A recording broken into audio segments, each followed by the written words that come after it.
Hello, and welcome to Hedgehog Storytime, where I read my weird original fiction. The following story is part of the Edie Valley Project. Link to the playlist in the description below. Yes, you have to read them all. No, that is not a request. Some of you may know why this is the title of the story. For those of you who have no idea, I'd recommend checking out the story discussion section in the Discord server because they have talked about this at length. Yeah, time for some more tears. So without further ado, here is Yggdrasill. The first 2 days, Niko stumbled through various states of delirium. Over and over again, he saw that one singular moment, Lila turning away from him as he struggled against Cindy's vice-like grip, trying to get to her, stop her, his throat raw from screaming her name. The reverberation never quite left his head, ringing continuously through his ears. Every once in a while, he felt the pain in his chest, inside and out, and the pain in the place where his eye used to be. The socket stung in the shape of a long, thin blade. It hurt. It felt like his wounds were being rubbed with salt. And for the first time in years, he was entirely alone to bear it. Somewhere far away, he heard a beeping, and Jilli registered that he was in a hospital room. Everything was white, so white that for a minute he hoped he'd died, but then the salted wound would return to remind him that he had most certainly not. He wanted to be dead. Every minute he hoped the beeping of the heart monitor would turn to a drone and he would slip away before anyone could do anything to save him. But the stubborn thing just kept on with its damn beeping, always barely on the edge of his consciousness. On the second night, he woke up properly. He sat up in the uncomfortable hospital bed and rubbed his eye, hissing as he accidentally touched the bandage over the place where it used to be without even thinking about it. But before he could actually think a coherent thought, he fell back asleep, properly for the first time since he'd been brought here. The third day, Niko woke to the sound of birds chirping out his window and the sun shining down on his bed. For a split second, everything was fine. Then he remembered why his insides felt like they had been scooped out with a dull knife, and that was that. He hadn't cried in years. He thought he was made of tougher stuff than that. Except that Lila was fucking dead, and in that moment he realized that she was what made him tough in the first place, in both a metaphorical and very literal sense. What was he without her even? And why did she have to die? So he cried. The tears, hot and wet, ran down his face and soaked the bandage through. He hadn't even realized you could cry without an eye. It was oddly poetic that the last thing she touched was the part of him that dripped the most. By the time a nurse came in to check on him, he had gotten a hold of himself. "Oh, you're awake," she said, smiling. "Let me get you some breakfast." Hospital food was bland and colorless. He knew that from experience, but this was a whole other story. Either Edie Valley hospital food was a special brand of terrible, or everything was going to taste like shit from now on. Great. Another one of life's simple joys ripped clean away. Lunch and dinner were equally terrible, in between which he watched TV or slept. The news was having a field day with St. Adelaide's, though oddly enough not a single thing about him, or Cindy, or any of the others had come up. One would think that 4 teenagers entering the school would make the headlines, but maybe Orem had done something to cover it up. She was a dragon, after all. Who the fuck knew what she was capable of? Niko was grateful for the injuries, and for the painkillers they had him on, because without them, he never would have slept, and he needed that oblivion, so that he wouldn't have to think about Lila's bloody, mangled body lying in a garbage room deep within that hellish school. Wouldn't have to think that if he'd just been a little smarter, none of that would have happened. The fourth day was exactly the same. The nurses were worried about him. He said little and ate less. Secretly, he was hoping he could malnourish himself to death, but he didn't even have the guts to really try that hard. It was finally hitting him now. That she was dead.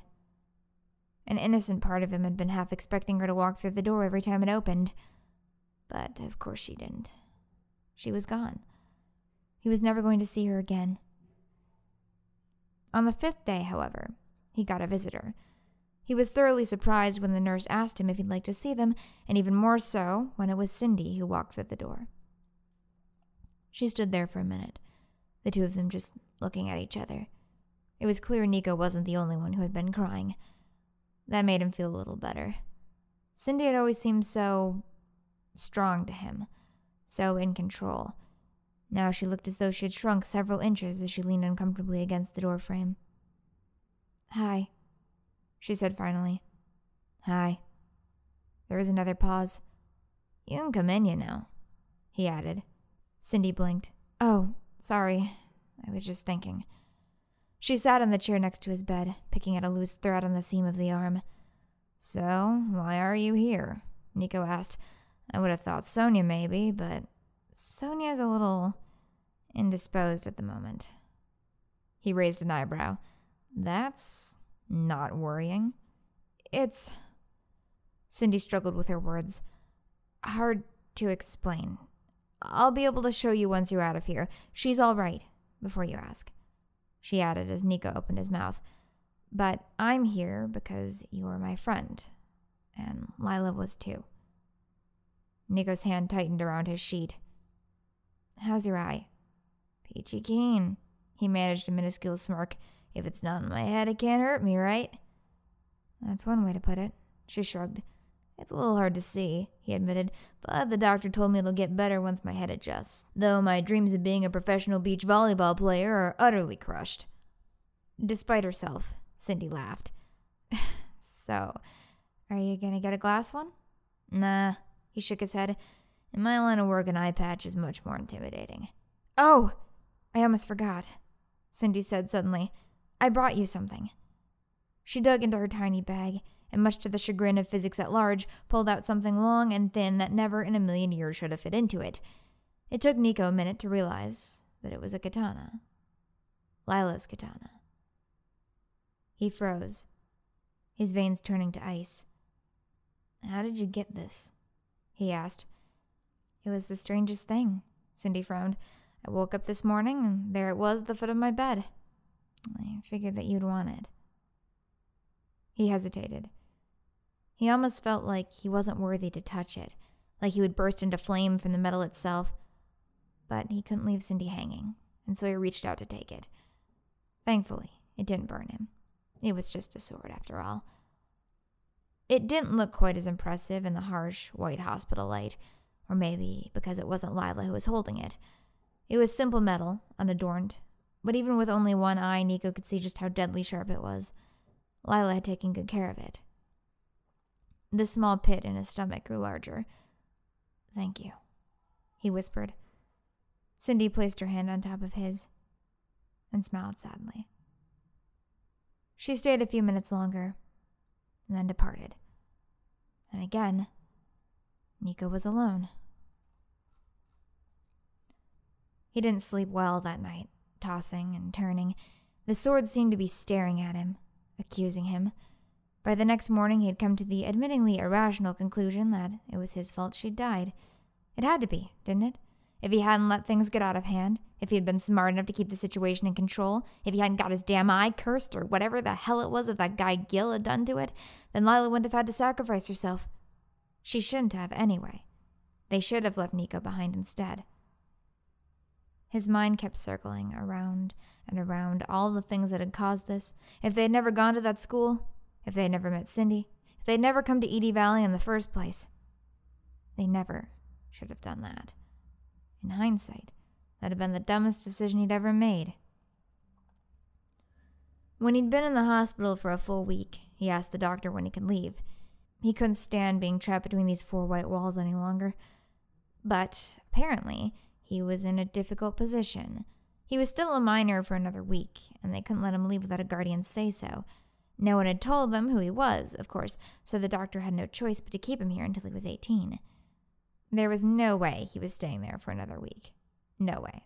No way in hell. He'd go crazy sitting here, doing nothing. He'd have to leave. But where would he go?